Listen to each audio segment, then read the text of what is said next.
Mike from Grab a Stack of Rock, and I'm here at the old family homestead because, well, it's an important anniversary this year. It's the 30th anniversary of the year that I got hired at the old record store, and 30 years ago this July, I stepped out this door, walked about a kilometer over there to Stanley Park Mall, and did my interview. I was wearing cowboy boots because I didn't own any dress shoes. So why don't we take a drive over to the mall and see what it looks like today in commemoration of that very important year of my life, 1994. Let's go.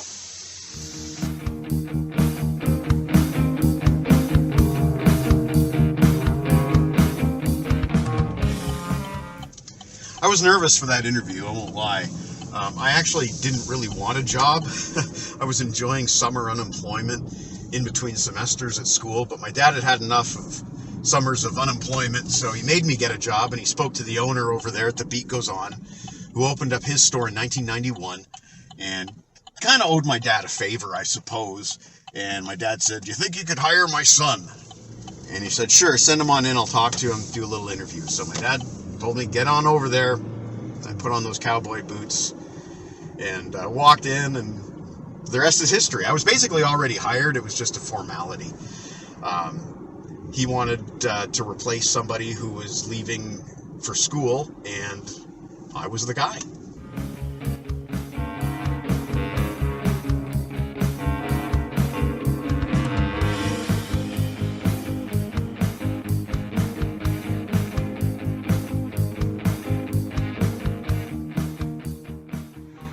This is where I used to park back here. It was sort of the back parking lot. Everything's completely changed now. The Zehrs grocery store, where I also used to work incidentally. The Zehrs grocery store has pretty much taken over this whole back parking lot. So this is all completely different because I would be parking like right there.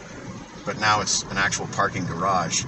There was also a back entrance over here where the Pet Value sign is. And I'm going to get some parking and we're going to go take a look inside. Well, this used to be a mall entrance back in the day. This is where I used to go to get into the record store. So let's have a look inside. Well, that doesn't work.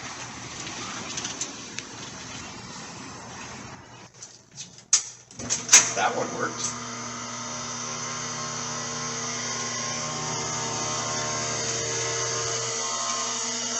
So there I was. That was it. I walked in with my cowboy boots on, shook the owner's hand, and I said, "I'm Mike Ladano, and I'm here for a job." Wait, isn't that Rob Daniels? Rob, hey, how you doing? I'm just here filming the video. It's been 30 years since I got hired at The Beat Goes On. Wow, okay. You used to shop there. That's kind of where we reconnected. Exactly. No, it's not a Beat Goes On anymore. Well, are you busy? Do you want to hang out? I'd love to reminisce. This would be great. Rob Daniels from Visions and Sound, everyone. Hello. Hey, Rob. So this mall, this has obviously changed a lot. You were saying earlier, this used to be Ted Smokes. Yeah, right here. I mean, yeah. It used to be. There was a post office in here, if I recall. They had a post office. I would go in there and buy a soft drink. This was run by a family called the Saverin family. Yes. And I think there were like 3 or 4 sisters. And there was always somebody at the record store that would be eyeing one of the sisters, of course. Down in that direction, there was a pizza shop. Yeah. And that Zehrs store was always there, like a stalwart of the mall.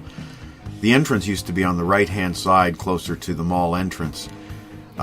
But it's been completely renovated, completely changed. It's nothing like when I worked there in 1989, 1990. Was it not a Canada Trust? It was a Canada Trust back then, and TD was way down on the other end of the mall, where there's now a Shoppers Drug Mart. Yeah, and I mean, it's well known. At least your video shows the Johnny Cash machines. Yes, I do have video of the old Johnny Cash machines. Yeah. Money, money, money, money, money, money, money.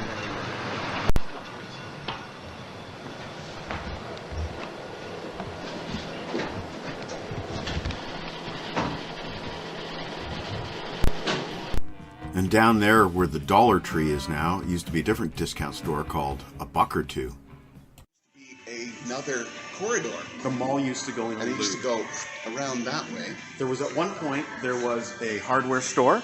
Yes. There was a liquor store, which is now That's right. It's now across the way. now it is across the parking lot.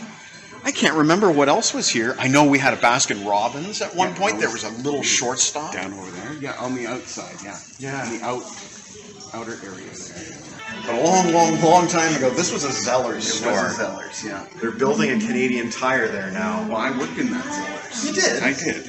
And I was able to dig up my Look at that. my old name badge. And I didn't work in the store. I worked in the restaurant, the Skillet. And They had it the was actually best one of my fries. first- Sorry, they had the best fries. Yeah. Yeah, it was kind of one of my first big jobs. Like from there, I went from like paper route to being a busboy at the Skillet. We would order food from the Skillet when we were working a Saturday lunch. So, yeah, good memories, and of course all the toys and the toy section for there. sure, yeah. Where we're standing right now, this was once the original Ted Smokes. Yeah. I'm not sure who Ted actually was. Yeah, and they never met Ted. Directly across, that was forever Black's Cameras. Yeah, Black's Cameras. Now Freedom Mobile, and where the Shoppers Drug Mart is now, directly behind them, that was the TD, the Toronto Dominion Bank. We had two banks here. It seems like such a long time ago. Well, Rob, I hate to tell you, but it was. I remember being a kid at St. Daniel's School, and that's right across the parking lot there. And we would come here after school a lot of the time, and I can distinctly remember when this wing was being built.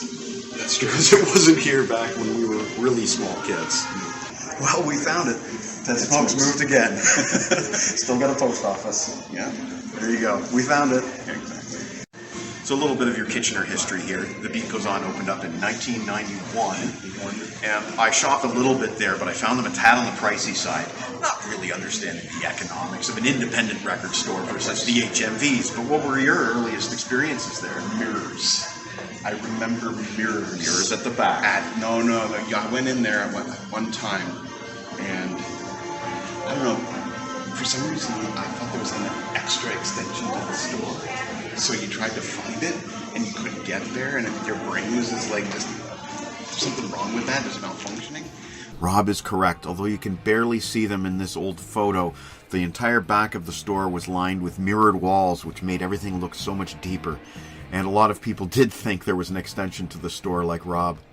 I remember a poor old man came in one day. He was in a walker, and he says to me, "Is that section back there cut off to cripples and old men?" Time used CDs. Uh-huh. What the heck? Yeah, it was pioneering. Exactly. I know I bought cassettes there initially. I had a cassette stamp card. You remember the buy 10, get one free stamp card? But my first used CD was this one. It had just come out. It was brand new. It was 1994, summer of 94, and they had it for $12. I knew it would cost double, 20, 24 bucks. So I jumped on it. It's like, hey, it's the brand new release from the KISS Corporation.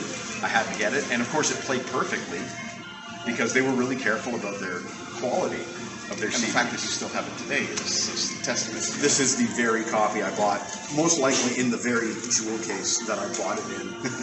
And a few weeks later, I was working for the company, and this was the first of hundreds and hundreds. Yeah, I can vouch for hundreds and hundreds. And we started with that one little table. Yeah. And it grew to 2 tables, and then 3 tables, and then eventually to an entirely new store. So where we're standing right now is where basically there was an entire corridor of additional stores, which doesn't exist anymore. Exactly. It was just like a short stop. Baskin Robbins. It was a Baskin Robbins, and then it became something like another kind of ice cream stuff. There was a pet shop here. Yeah, there used to be.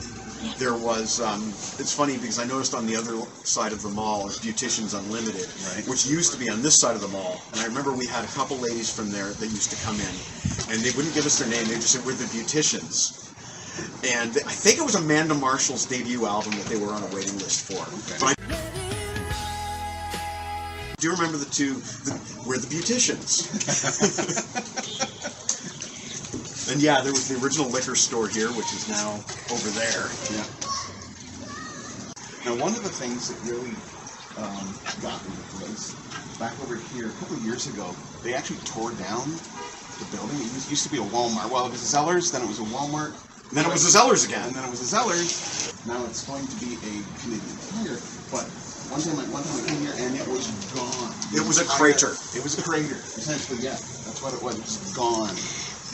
There goes a significant portion of my early job hunt. You know? And for me, my entire childhood of shopping. Exactly. And this was also a major bus hub at one point. Major bus hub. I don't know.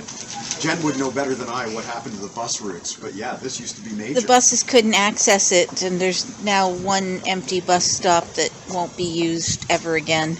Years ago, Rob, I remember REM Monster was on that chart perpetually because unfortunately it wasn't a big seller for us.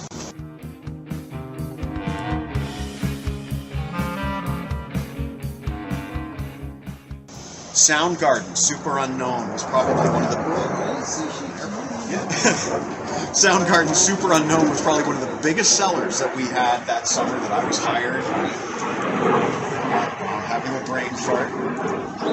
Alice in Chains, Jar of Flies was another one of the big sellers. It was basically the time of grunge. It hadn't ended yet. Pearl Jam was a big new release the year that I was hired. Sadly, Nirvana Unplugged was a big release the year that I was hired, and that was because I was hired the year that Kurt Cobain died. Pretty epic time to be starting work at a record store, I will tell you that much. In terms of flops and failures, we had two big stacks of CDs that went unsold that year. The new album by Motley Crue and the new album by David Lee Roth. They both stiffed. We had stacks of 20 copies behind us that went nowhere. And that sort of, to me, tells the story of the changing sands of rock in the early 90s. For sure. Well, Rob, I just want to thank you for participating in this video. Always good to see you. So check out Rob at visionsandsound.ca and 98.5 CKWR. There you go. Thanks everybody for watching. This has been a trip back in time at Stanley Park Mall.